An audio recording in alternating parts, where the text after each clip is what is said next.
அஸ்ஸலாமு அலைக்கும் ஆல். இன்னைக்கு வந்து நம்ம பசங்களுக்கு வீட்லயே உருளைக்கிழங்கு வச்சு ஒரு ஸ்நாக்ஸ் ரெசிபி எப்படி செய்கிறதுன்னு பார்க்கலாமா? அதுக்கு ஒரு பெரிய உருளைக்கிழங்க எடுத்து தோல் எல்லாம் நல்லா கட் பண்ணிவிட்டு, அதுக்கப்புறம் அதை ரெண்டாக கட் பண்ணிவிட்டு, அதிலேருந்து இந்த மாதிரி ஷேப்பாக நம்ம கட் பண்ணி எடுத்துக்கலாம். அது ரொம்ப திக்காகவும் கட் பண்ணிடாதீங்க, தின்னாகவும் கட் பண்ணிடாதீங்க. அந்த மாதிரி கட் பண்ணி எடுத்துகிட்டு, அதுக்கப்புறமா ஐஸ் க்யூபாகவும் போட்டுக்கலாம், இல்லை சில் வாட்டர்லேயும் அந்த மாதிரி போட்டு ஒரு 2 நிமிஷம் அதிலே விட்டுருவோம். அதுக்கப்புறம் ஒரு பேன் வச்சு இந்த மாதிரி தண்ணி கொஞ்சம் சூடான உடனே 2வதா சில் வாட்டர்லேருந்து எடுத்து இந்த ஹாட் வாட்டருக்குள்ளே இந்த உருளைக்கிழங்கெல்லாம் கட் பண்ண பீசஸ் போட்டுட்டு, இது வந்து ஒரு பபிள்ஸ் வர அளவுக்கு ஒரு 2 நிமிஷம் வச்சு எடுத்துக்கலாம்.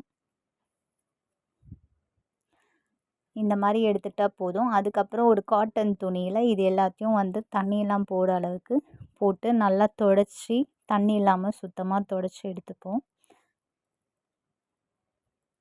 அதுக்கப்புறமா ஒரு பிளேட்டில் போட்டு ஒரு 1 ஸ்பூன் அளவு கார்ன்ஃப்ளவர் மாவு போட்டுக்கலாம்.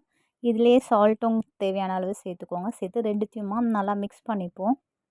அதுக்கப்புறம் ஒரு இரும்பு சட்டி வச்சு அதில் தேவையான அளவு எண்ணெய் ஊற்றிட்டு, அதில் இந்த மசாலா போட்டு வச்சது எல்லாத்தையும் எடுத்து போட்டு இந்த அளவுக்கு ஃப்ரை பண்ணி எடுத்துப்போம். இப்போது ஃப்ரை பண்ணி எடுத்தாச்சு. இந்த பெரிய பெரிய மசாலா தாங்க இதில் ஹீரோவே. இதை கூட கண்டிப்பாக நீங்கள் சேர்த்துக்கோங்க. டேஸ்ட்டு சூப்பராக இருக்கும். அப்புறம் டொமேட்டோ கெச்சப், பெரிய பெரிய மசாலா, இது 2த்தையும் டிப் பண்ணி சாப்பிட்டிங்கன்னா செம்ம டேஸ்ட்டாக இருக்கும். சூப்பரான ஃப்ரெஞ்ச் ஃப்ரை தயார்.